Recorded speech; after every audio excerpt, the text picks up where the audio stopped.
BTR सोदोबानो बर' जाथिखौ फोजोबस्रांनो लामायाव थांखाबायमोन जेला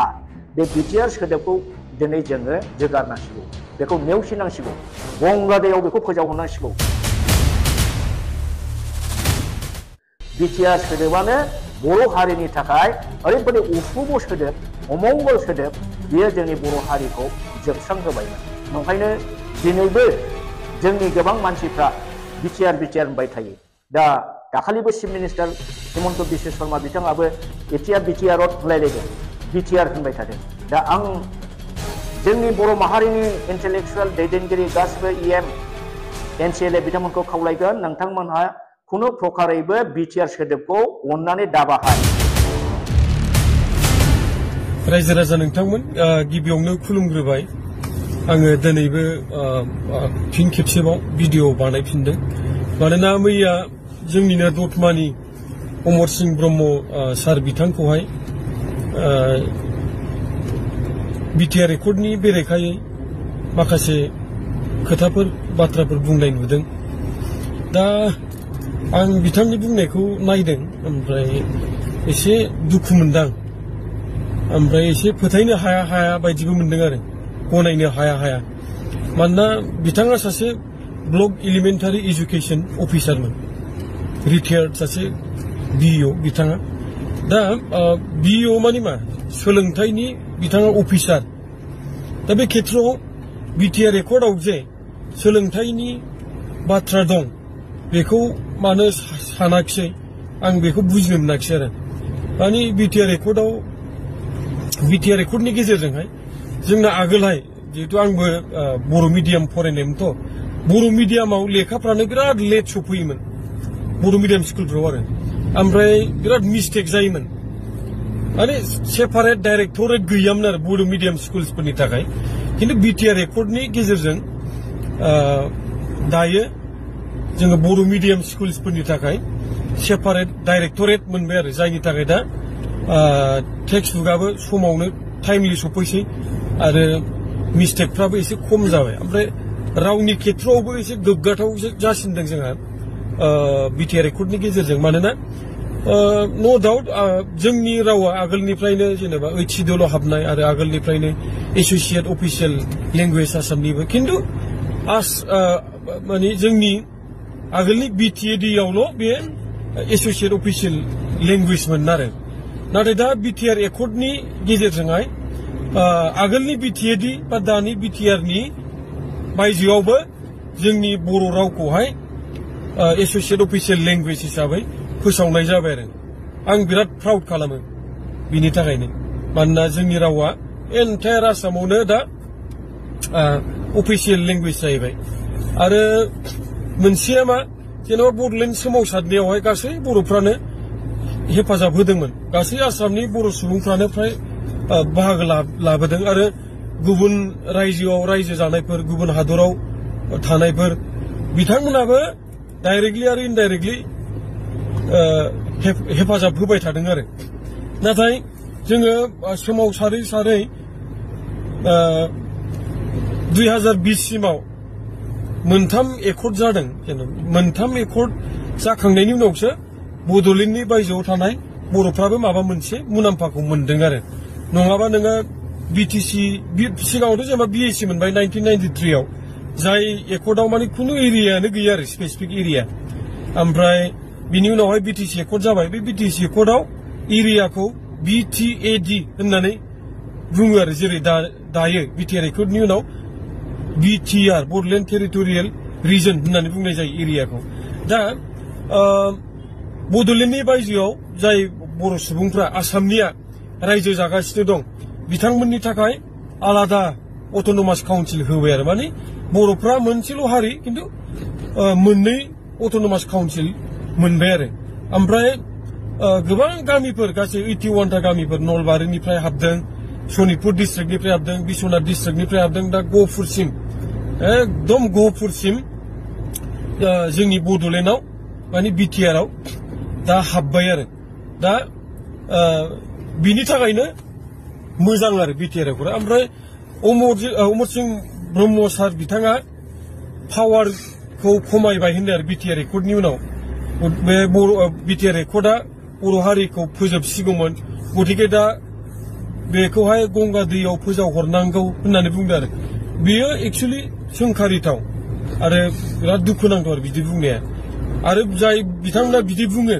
बिदि जावले जावले बुंबाय थायो निस्सय नोंथांमोनखौ बड'लेण्डनि बायजोआव थानाय बर'फोर जाय बिथांमोना दा BKWS मोननानै मिनि खुसियै रायजो जागासिनो दं बिथांमोना नोंथांमोनखौ माब्लाबाबो निमाहा होनाय नङा आरो जाय बिथांमोना दाखालि BTR एकर्डनि गेजेरजों जे जोंनि जायगायाव जोंनि बड'लेण्डआव जे गोदानै हाबफैबाय बिथांमोनाबो नोंथांमोनखौहाय जुदि BTR एकर्डखौ नेवसिबाय थायोब्ला नोंथांमोनखौ निमाहा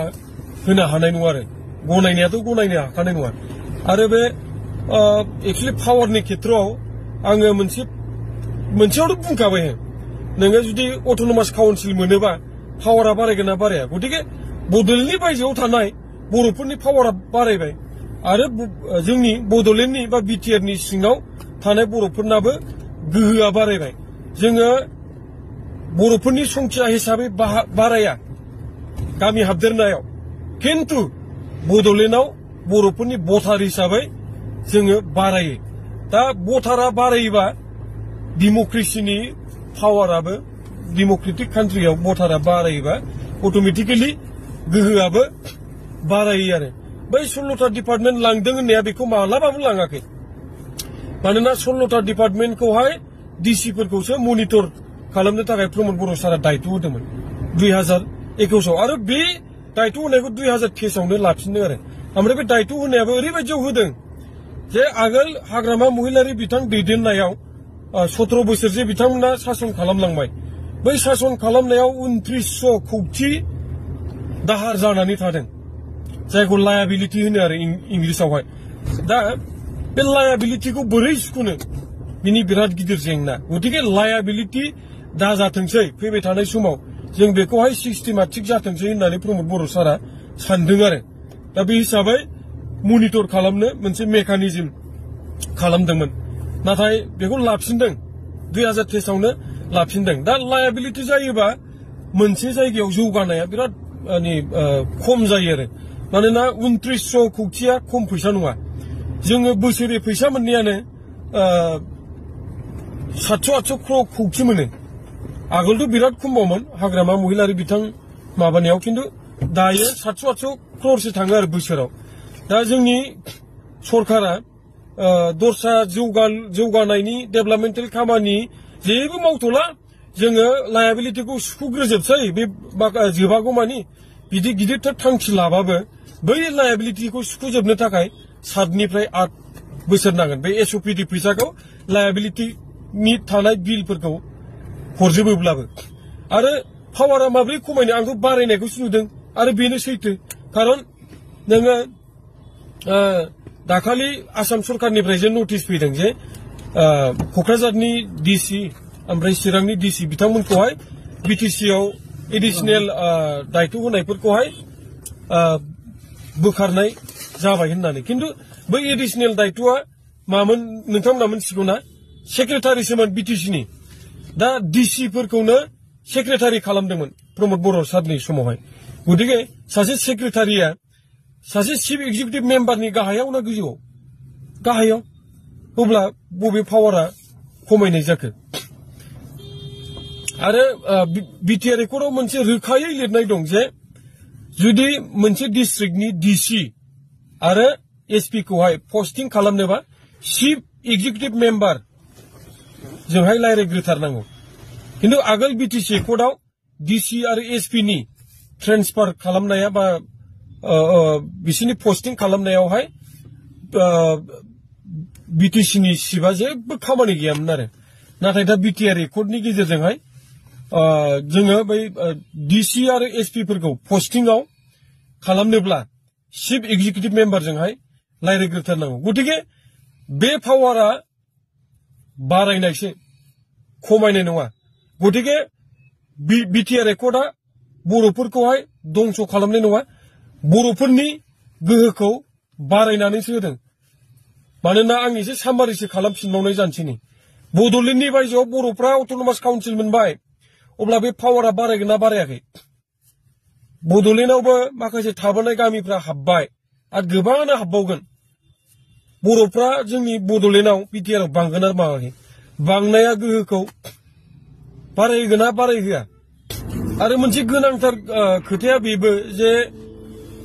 जोंनि ओनसोलावहाय बिराद असान्ति दंमोन माने माला मा जागोन जों मिथियामोन दावराव जाबाय थायोमोन दावरावआनो जोंना मोनथाम रोखोममोन जोङो बर'जों बर'बो बुलायोमोन बर'जों गुबुन हारिफोरजोंबो जों बुलायनो गोनां जायोमोन आरो जोंनि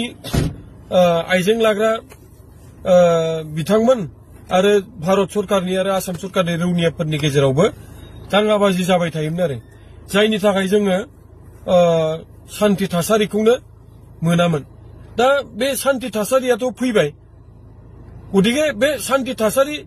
लाबोलायनाय एकर्डआ मोजां ना गाज्रि दा जोंना अनेक जोंनि बिदाफोर बिब'फोर आइजें लाग्राफोर माने हाग्रा बंग्रायाव थायै थायै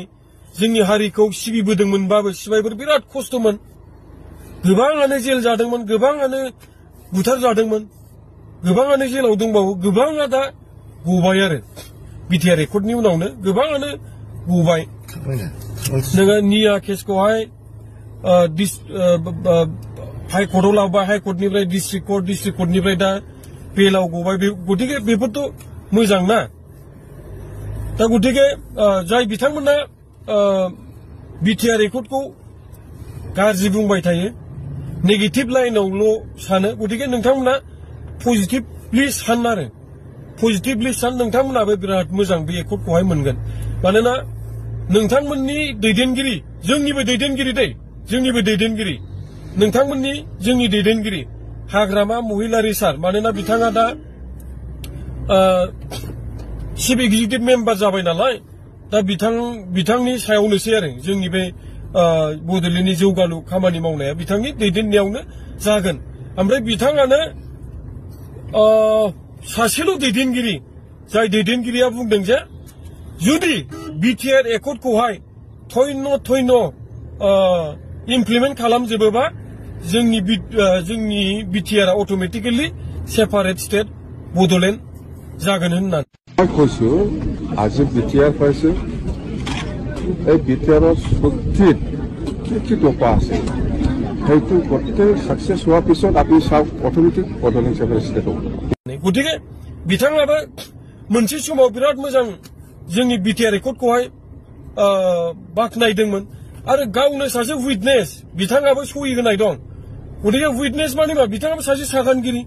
आरो दाबो नोंथांमोनाबो फट' नुगोन आं स्क्रिनाव होगोन दे भिडिअखौबो होगोन आं माने बिटिआर एकर्ड जानाय समाव हाग्रामा महिलारि सार दंमोन रिहन दैमारि सारबो दङ फ्रेस मोसाहारि हाग्रामा महिलारि सारा आगोलनिबो माबामोन सिफमोन दानिबो सिएम आरो दानि डिपुटि सिएम रिहन दैमारि साराबो दंफायोमोन दानि सासे इएम फ्रेस मोसाहारि सारमोनाबो बिटिआर एकर्ड जानाय समावहाय दिल्लीयाव दंफायोमोन गतिके नोंथांमोना जुदि बिटिआर एकर्डखौ जुदि नेवसियोमोनब्ला मानो दिल्लीयाव थांनानै सहि होफाया मानो बरायहैफाया बिटिआर एकर्डखौहाय दासो बिदि बुंनानै मा जाबावनो जुदि बिटिआर एकर्डआथ' अट'मेटिकेलि बे डिफिनिटलि बे मोजांखा बयबो नुखानाय खिन्थु बे जुदि गाज्रिबा नोंथांमोनाबो दायखौ लाफानांगोन ना मानोना नोंथांमोनाबो सहि होदों हाग्रामा बिथाङाबो दंफायो रिहन दैमारि सार फ्रेस मोसाहारि सारमोनाबो एकर्ड जानाय समाव दंफायोमोन नोंथांमोनाबोथ' बिनि दायखौ रुजुननांगोन जुदि गमामायैनो बिटिआर एकर्डआ गाज्रिथ' नङा दे नोंथांमोना बासायबाय गबाय आरो माने नोंथांमोना जेबो दायखौ रुजुनो नाङा मानोना बिटिआर एकर्डआ मोजांखा खिन्थु आं जोबनायाव फंसे बाथ्रा बुंबावनो लुबैनाया बेसो जे जोङो जोंनि अनेक दैदेनगिरिफोर बा जोंनि बिदाफोर बिब'फोर बिबथैफोर बिमाफोर बिराद बोसोर सोमावसारबोबाय बै समाव बिथांमोन सोमावसारबोनायनिथ' बे फिथाइना बिटिआर एकर्डआ बावहाय नोङो फरायसा आफाद दङ एनडिबिफोर दङ इउबिपिए दङ गतिके इउबिपिअआ गाज्रि होननानै नोंथांमोना बुंनो नागिरदों नामा एनडिबिफ्रा गाज्रि होननानै नोंथांमोना बुंनो नागिरदों नामा एबसुनि दैदेनगिरिफ्रा गाज्रि होननानै नोंथांमोना बुंनो नागिरदों नामा जोंनि सोमावसारनाया बिथांमोननि दैदेननायाव सोमावसारनाया गाज्रि होननानै नोंथांमोना बुंनो नागिरदों नामा दा बिथांमोना बै जोंनि सोमावसारग्रा हानजाफोरनि दैदेनगिरिफ्रानोथ' बे बिटिआर एकर्डखौहाय खालामदों गतिके बिथांमोनखौथ' मान सनमान होनांगोन ना जोङो आरो बिथांमोनजोंहाय जाय जाय जोंनि हारिनि सोद्रोमाफोर बाहागो लाफादोंमोन बिथांमोनखौबोथ' जों मान सनमान होनांगोन ना दा बिथांमोनखौ जुदि मान सनमान होनोबाथ' बिटिआर एकर्डखौ जोङो गनायनांगोन ना गनायथावथावखाबो नालाय आरो बे